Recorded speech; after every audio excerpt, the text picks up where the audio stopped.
Is Final Fantasy XVI worth playing in 2023? Absolutely. This is a wonderful game with unbelievable highs, but it also has some very low lows. Let me explain. Final Fantasy XVI is the latest Final Fantasy game that completely changes up the formula of what a Final Fantasy game is, for better and for worse. I recently beat the game, completed majority if not all of its side quests, and now I'm working on the New Game Plus playthrough. And I have a lot to say in terms of praising its accomplishments and critiquing its shortcomings. However, due to this game being recently released, I will not have any major spoilers in this game past opening segments. With that being said, let's jump right into it and talk about Final Fantasy XVI. The world of Final Fantasy XVI. To talk about the plot of Final Fantasy XVI, I need to first talk about the world due to how political and involved the plot is in this game. So this game takes place in the world of Valisthea, which is a medieval world that is made up of two continents, Storm to the west and Ash to the east. On these continents there are 5 kingdoms, 4 of which are on Storm, the Duchy of Rosaria to the west, the Empire of Sanbreak to the northeast, the Dalmatian Republic to the southeast, and the Iron Kingdom, which is on an island to the west. The continent of Ash is to the east and is only occupied by one kingdom, that being the Kingdom of Waloed.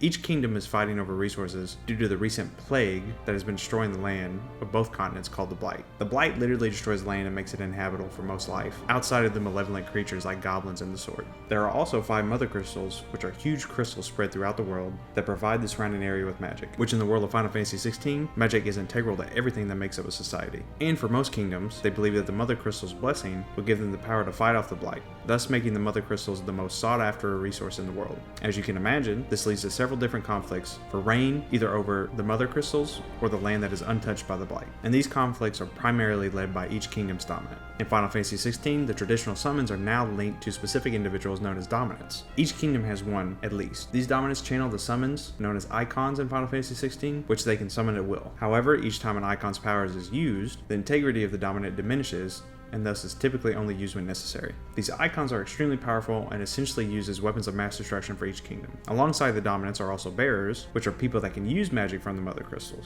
If there is one thing that all these kingdoms agree upon, it's that the bearers are subhuman individuals. In most places, the bearers are branded with a tattoo, like a marking on their face, that signifies what they are. Along with this, in most places these bearers are enslaved and either sold as slaves or thrown into the militia of a kingdom to which they belong. Once these bearers use as much magic as their bodies will allow, like the dominants, they die from overuse of their abilities. And again, the status of the bearers is a constant throughout the various different kingdoms of Valisthea. However, this is about the only thing that is universally agreed upon throughout the world. With the exception of the bearers, each kingdom has its own beliefs about various different things, such as the dominants, the Blight, and the mother crystals, to name a few. But they also have different religions and political philosophies as well. This world is so dense with lore and differences amongst the kingdoms that it's just staggering. But I'm here for it. And it is pretty easy to follow if you're paying attention. And like I said in my impressions video, the story is a mix of Game of Thrones with a political intrigue and just politics in general, and Attack on Titan with a little bit of Dragon Ball with the epicness that the Eikon fights provide, along with the main set pieces. But speaking of the story, let's talk about that now. And of course, no spoilers.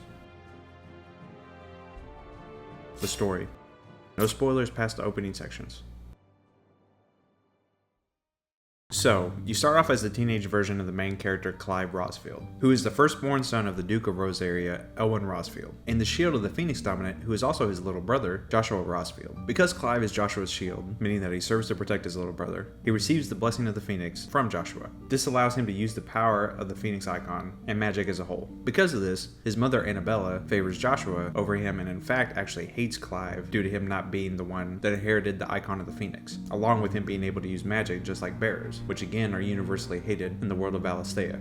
His father Elwyn, on the other hand, loves both of his sons equally and even shows favor to the bearers as a whole. All this information is told to you through various different situations that Clive finds himself in the first couple hours of the game, along with a lot of other political intrigue from the various different kingdoms of Valisthea. But as far as the kingdom of Rosaria is concerned, Elwyn is conceiving a new plan to take back control of one of the mother crystals that used to belong to the Duchy of Rosaria, but was lost in conflict to the Iron Kingdom. And in order to do this, he needs the power of the Phoenix and the Phoenix's shield. Clive. Elwyn, Joshua, and Clive make for an area known as Phoenix Gate in order to awaken Joshua's power as the Phoenix is dominant. Up to this point in Joshua's life, he's not been able to summon the Eikon. During this event where they travel to Phoenix Gate, tragedy strikes which sets into motion the rest of the events of the game. This opening section is wonderful. It sets the tone of the game, properly introduces the world, and allows you to understand Clive and his strife. This section is also very dark and gritty. This opening is very Game of Thrones-ish, and some really wild and messed up stuff happens here. The story and the plot here is very gripping and gets you very heavily invested into it. Over the course of the story, the tone does shift from a Game of Thrones-like narrative to a more traditional Final Fantasy story with inklings of that Game of Thrones feeling. And overall, I think the story throughout the game is magnificent and absolutely worth your time. Both the main story and some of the side stories are exceptional in almost every circumstance. And a big part of why these stories are so great are, of course, the characters. The characters. The characters in this game are outrageously excellent. Almost everyone here is written and voice acted pretty much perfectly, even the side quest characters. This is such an amazing feat. Clive is a masterclass of a main character. His voice actor does an outstanding job throughout the whole game. Clive is essentially an extension of the player, but yet still has his own identity that resonates with you as the player very well. He's strong and righteous, but tormented by his past, and is very human in his struggle in this game. The main love interest, Jill, is one of the best female supportive characters that has ever been crafted in gaming. She's very similar to Sarah from Final Fantasy XIII 2, where she is strong and passionate, but also very feminine. And like how I said about Sarah, Jill is such a refreshing take on what a female lead can be. Sid is probably the biggest standout of the whole game. He's the fun, sassy, witty, and grumpy old mentor slash leader that helps keep the party together and brings others together as well. He has exceptional banter with pretty much everybody and is probably the best version of Sid that we've had to date. All of the Dominants are also written very well and voice acted pretty much perfectly as well. They all have very different personalities, which plays into their main story very well. The main villain is also a very interesting take indeed. And again, I know I've said this about 10 times at this point, but the writing in this game and the inter-character dialogue is some of the best that I've ever seen out of any medium. All characters in this game are done with wonderful care, just like another aspect of this game. The soundtrack and visuals. The soundtrack of this game is top tier. There's a ton of variation throughout the game in terms of different tracks, but the tracks that they have here are excellent. One thing that really stuck out for me with the soundtrack was how the original Final Fantasy theme is constantly reworked into various different versions from start to finish. All these different versions perfectly fit the tone of the section that you're in when you're playing the game. This is just exceptional. The visuals of this game are also stunning. This is one of the best looking games, if not the best looking game that I've ever played. Each environment is teeming with detail and beauty, and it's just staggering to take in. The epic spectacle of each main set piece is visually unparalleled in any medium. The cutscenes are also as crisp can get. However, during some of the in-game character dialogue sections, where Clive talks to another character, there does seem to be a significant drop in visual quality. But it still looks good. Overall though, the visuals are superb. But now let's talk about the best part of this game. The battle system and Eikon fights.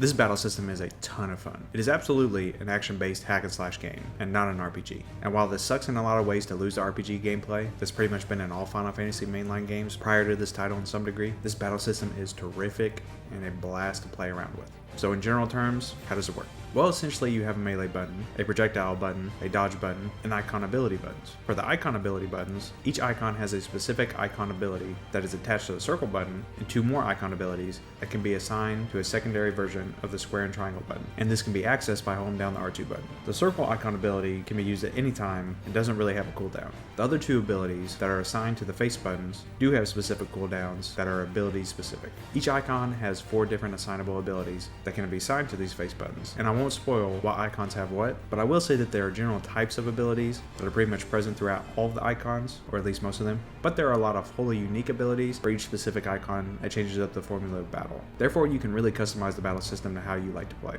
And this is really good because combat primarily reflects around these abilities. The Eikon abilities are the most important part of the combat because they do most of the damage, or they deplete an enemy's will, which leads them into a staggered state.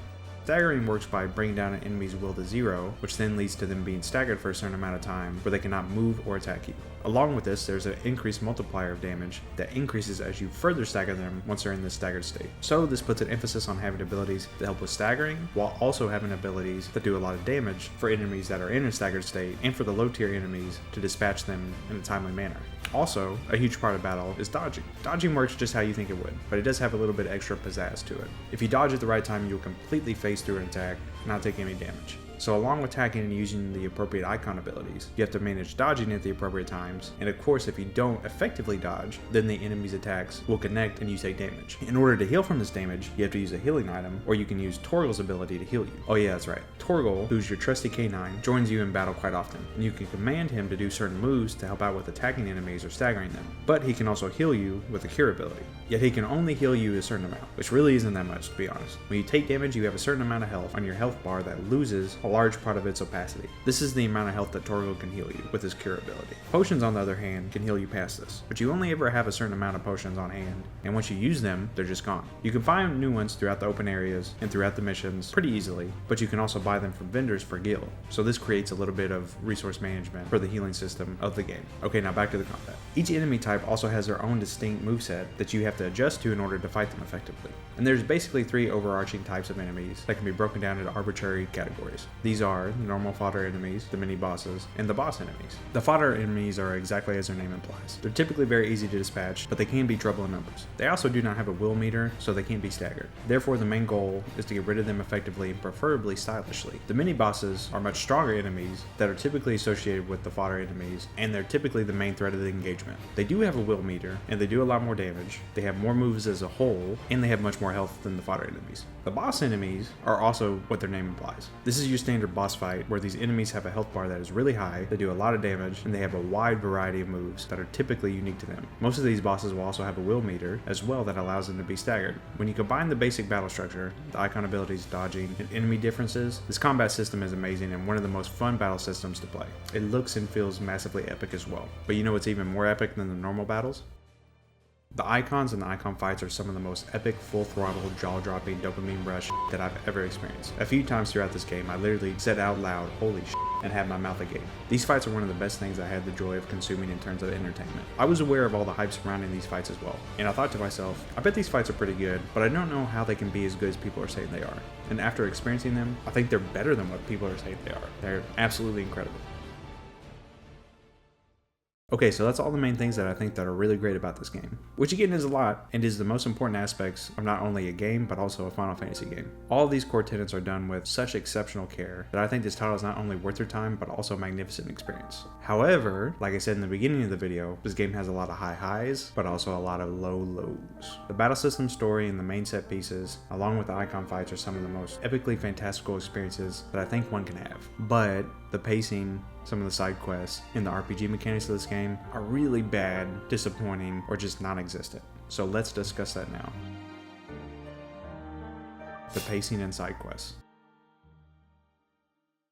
The pacing in this game is just terrible. The only exception to this is the opening. The opening is somewhat slow to start in order to build up the world and introduce you to the characters. Along with this, it sets the stage for the first main event. Once it gets into this main event, the pedals to the floor until this section hits the climax in epic fashion. All of this takes place within the first 4 hours. After this, the game slows to a crawl for the next 4 hours, and then ramps up again for the next 1 to 2 hours, which leads into an epic climax similar to the first section, and then we dip right back into a crawl for the next 4 hours. This game takes about 40 hours to complete if you're just doing the main missions, and about 70 to 80 hours if you do all the side quests and the extra content. So this ebb and flow is pretty consistent throughout the whole game. Admittedly, it gets better towards the later half of the game, but it's still pretty bad. I was legit bored for hours while playing this game, and one of the major aspects of this game that exacerbates this problem is the length of dialogue. Things that can be said in a couple sentences are stretched out to 1 to 2 minute conversations to further express the content of the characters conversing. This is all written very, very well, but everything is drawn out way too long. The majority of this game is dialogue, and the thing you do the least is battle,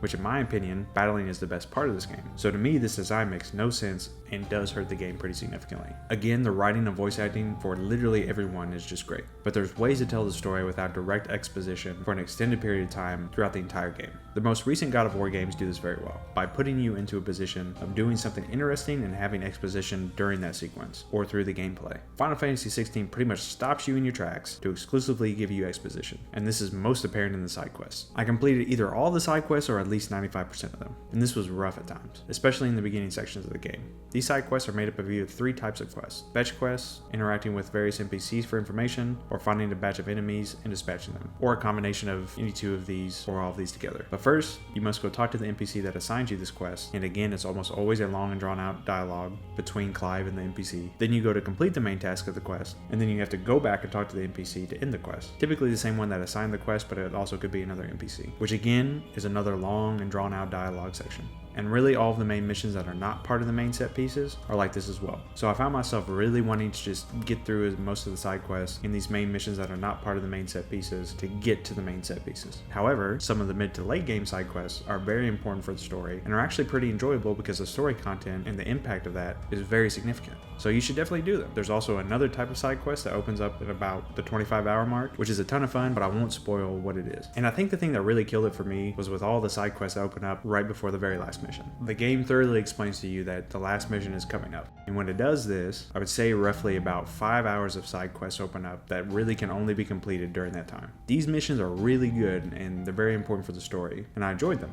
And of course I did them all, but it was about 5 hours of side quests before the very last mission of the game that can only be done at that time. So in terms of pacing, this just kills the pacing of the game. I understand that some of the side quests and main missions, along with the pacing, is very similar to Final Fantasy XIV, which I have not played. And this makes a lot of sense due to the team that worked on that game is also working on this game. But for this game, I think the design was just not a good choice. But you know what else was not a good choice in my opinion? The leveling system, equipment, and the material system. So Final Fantasy has traditionally had some sort of interesting leveling system or equipment system in their games. This has been dwindling over the years, with some of these systems becoming less and less interesting. Final Fantasy XV, which was the latest mainline title before Final Fantasy XVI, had a leveling and weapon system that was pretty bare bones, but it still had some of that Final Fantasy magic to it. Final Fantasy XVI trades out all of these systems completely for a traditional action hack and slash leveling system, ability upgrades, and equipment system. This makes sense due to the combat of the game and the structure of the game, but this essentially makes the game not an RPG, which is crazy to say for a Final Fantasy game. So here's how the leveling system works. You gain experience, and once you cross the threshold, you level up and gain marginally better stats, and that's it. Some other Final Fantasy games have similar leveling systems to this in terms of their pure leveling, but they have interesting ability leveling systems. So what's the ability leveling system in Final Fantasy XVI? Well, once you gain access to an Eikon's abilities, you can spend your AP points, which are earned from battles and completing missions, to either purchase an ability, upgrade it once, or master it so that it can be assigned to a different Eikon. And that's it for the ability leveling system. This more so resembles a game like God of War, Devil May Cry in terms of their ability leveling system. However, some of these abilities are very useful and fun, and you can respec at any time. And the leveling system menu does look really cool. So I did like this system overall, but I really didn't like the equipment system. So for the equipment system, Clive has a sword, a waist guard, a gauntlet, and 3 rings. The weapon has 2 stats, attack power and stagger power. For the most part, new swords just increase both of these stats. For the waist guards and gauntlet, this is usually just an increase in defense, as you gain newer ones with the very rare exception of a piece adding additional abilities such as doing 5% more damage. But the swords and the armor in this game just suck. You basically get better equipment here, then you put those on, and you don't think about it much after that. Also, the increase in stats per weapon and armor piece is so marginally better from one upgrade to the next that these increases are really not noticeable in the gameplay. And thus it does feel like you're just putting on the new equipment because the numbers are higher. There could have been so much more done with this system, and it's just sad what we got here with it kind of being a bare bones system. The rings, however, do add a lot to the gameplay, but only if you want to make the gameplay more accessible or you want to ignore certain aspects of the battle system, which is definitely good overall. This allows people to customize the gameplay to the way that they want to engage with it. However, there are only 3 slots for these rings, so if you want to change up the combat system significantly, you can, but you won't be able to equip any other rings. So I guess it's a good thing then that the rest of the rings aren't particularly useful. The rest of the rings, meaning the ones that don't alter the core principles of combat, either increase the damage or decrease the cooldown of a specific Eikon ability, which in theory is very cool, but again it's very marginal at best, and you only have 3 of these rings, so you better choose wisely. There are a couple other rings that increase the amount of XP and ability points or gil that you earn from battling or just playing the game and completing missions, which I found to be relatively useful. So I just put those on, and the ring that auto commands Torgal because I just didn't want to deal with that part of the combat system, and left those on for the whole game. Anytime I got a new ring from either exploring or from completing a quest, I would almost completely ignore it because the ones that I already had on from the beginning of the game were the ones that I wanted to have through my playthrough, and the rest were just useless to me.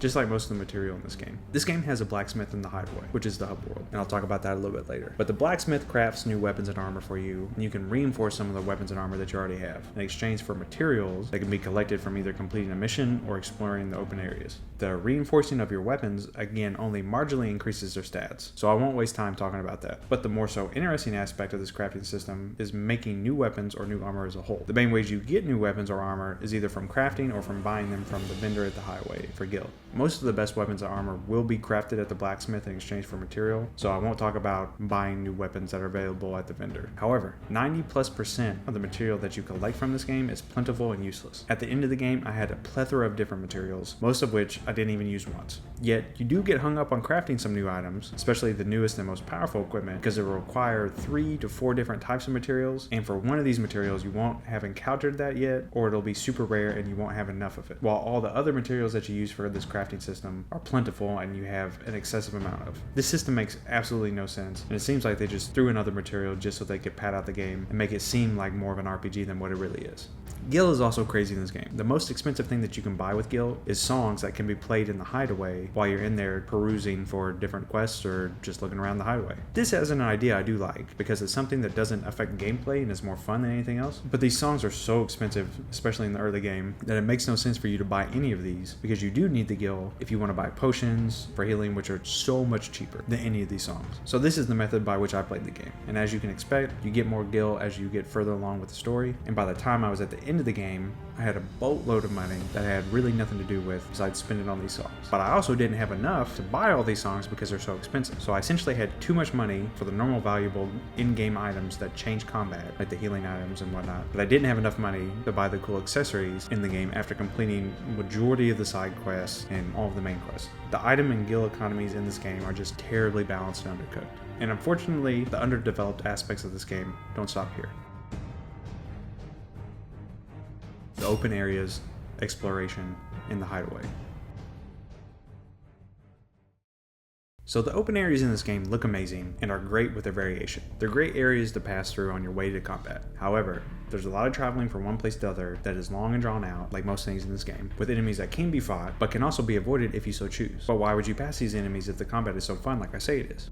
Well, it's a combination of traveling from one place to the other, which takes such a long time, the dialogue and the cutscenes from the mission, which also takes a long time, and the fact that fighting these enemies in the open area, which are not assigned to the mission or the quest that you're on, providing no meaningful reward, or such little reward that is just simply not worth the time. And, on top of this, most of these fodder enemies are sprinkled in the open areas are just not as fun to fight as the main mission fights or the main side quest fights. Along with this, exploration is not particularly fun either, for the same reasons that the open areas are not particularly fun. They're just not rewarding. You do find items or secrets buried away in obtuse crevices of the open areas, but again, they're just not useful. The majority of the time, they're very time consuming to get to in an already very time consuming game. Again, some of these open areas are very cool and really enjoyable to travel through, but really, they're only enjoyable when you go to a specific place for a mission or a side quest, not really when you're freely exploring. If it would have been more rewarding to explore these open areas, I think that would have been a great addition to the game and really changed some of the dialogue around this game. But as it is now, it's just a waste of time, unfortunately. Speaking of waste of time, let's talk about the Hideaway. The Hideaway is the hub world that you'll use as a base of operations for main missions and a lot of side quests. And visually and design-wise, it's a really cool hub area. But again, the issue here is that there's a lot of quests, both main missions and side quests, that'll be given to you here. And this is done in such a fashion where you talk to an NPC at the Hideaway, travel to another area to complete the quest, and then travel back to the Hideaway to interact with typically the same NPC again to complete the quest. And like most other things in this game, this is a long, drawn-out experience due to the need to travel to the Hideaway to get the quest, talk to the person giving you the quest, which typically is a lot of dialogue, and then go to complete the quest, which you may even have to do even more talking to various other NPCs, and then returning to the Hideaway to talk some more before the quest ends. And on top of this, the NPC that you're looking for may be on the opposite side of the Hideaway to which you spawn in at, because there's only one place to spawn in the Hideaway, and it does take several seconds to get from where you are to the area that you need to go to, because there's really no run option for Clive to get from one place to the next. This is just a super inefficient way to go about doing and completing these tasks that are very simple and bare bones, and that more so act for a way for exposition to take place than it is to actually complete these tasks. And the towns throughout the world of Valistea all function very similarly to this hub area, the Hideaway, in terms of gathering quests,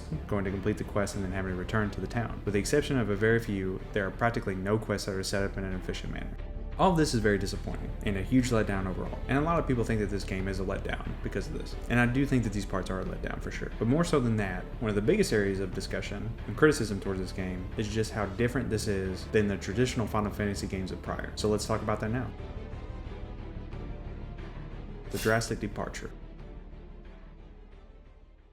So a lot of criticism towards this game is aimed at this being such a drastic change from what prior mainline Final Fantasy titles have been previously, and I totally understand why this is an issue. The RPG mechanics of prior Final Fantasy titles are pretty much completely gone in Final Fantasy XVI. Final Fantasy XVI is utterly and completely an action hack-and-slash game, but damn is it a good one. Every mainline Final Fantasy title typically switches up the formula pretty dramatically from one numbered entry to the next. For instance, Final Fantasy X is a turn-based RPG with one character being able to summon, whereas Final Fantasy XIII has a combat system focused on paradigm shifting and staggering with a super complex leveling weapon system. Final Fantasy XV is a more action-focused Final Fantasy title with a mix of RPG mechanics and only a 4-party membered system, whereas Final Fantasy XII is almost a MOBA. So to say that Final Fantasy XVI switching up the formula is a decision that doesn't fit the Final Fantasy franchise, I think is to ignore what the franchise has historically done. However, the mainline titles have never switched genres like Final Fantasy XVI does. Final Fantasy XV was absolutely a more action-based Final Fantasy title, but there was also a lot of RPG mechanics in that game, and I do think that the RPG mechanics are a core identity to what a Final Fantasy game is. And Final Fantasy XVI is definitely not an RPG in my opinion, and if it is, it's an extremely light one at best. But it's a wonderful action game with a great story, and the story is also another area where people think that it strays way too far from the prior titles, and I can see why they think that. The story is much darker and it lacks the stereotypical Final Fantasy goofiness that is sprinkled throughout the prior titles, which I do feel like it's missed here in Final Fantasy XVI significantly,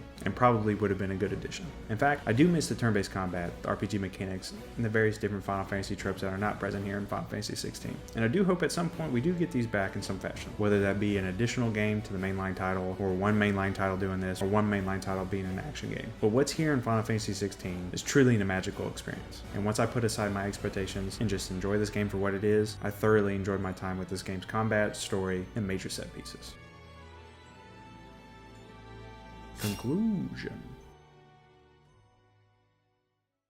Final Fantasy XVI is a magnificent game and a wonderful experience overall. There are moments with the gameplay and the story that I legitimately believe are unparalleled in their epicness and spectacle. The combat system is one of the best combat systems I've ever played, and it's a ton of fun. The Eikon fights are unbelievably good and such a visual treat with how intense and fantastical they are. The story is much darker, but also so high quality. The characters are written and voice acted pretty much perfectly throughout the whole game. Visually, the game is stunning, and the soundtrack is up there with one of the best soundtracks in the series. However, there are a lot of issues with the game. The pacing is very poor throughout, the dialogue is long and drawn out, the side quests in the beginning of the game are fairly boring and tedious, and the open areas, while they look great, don't offer anything in terms of rewards or exploration. Yet, even with all these issues, I think this game is still a must-play and one of the best games in the Final Fantasy franchise for what it gets right and the quality of the high points of this game, which again I think are unparalleled. So if you liked the video and you want to see more like this, hit the subscribe button, hit the like button, and hit the bell notification, that way you don't miss out on any future videos. And leave a comment and tell me what you thought about the video and what you'd like to see me do next. If you also want to help out the channel further, please consider becoming a member, which will unlock some different loyalty badges and some emojis you can put down in the comments section. I'll also give you a shout out at the end of my next video. Again, thank you for all the support. I really appreciate each and every one of you, and I love seeing what you all think about the videos and your opinions on the game in the comments. I think next up for me is Final Fantasy X. However, I really want to do a story discussion about Final Fantasy XVI, which obviously will include spoilers. I want to do this because I do have a pretty strong opinion about the ending of Final Fantasy XVI, which is probably going to be controversial, and I'd also like to talk about my opinions on the story overall as well. Let me know what you want to see next. But until then, I wish you all the very best, and I hope you enjoyed. Bye bye!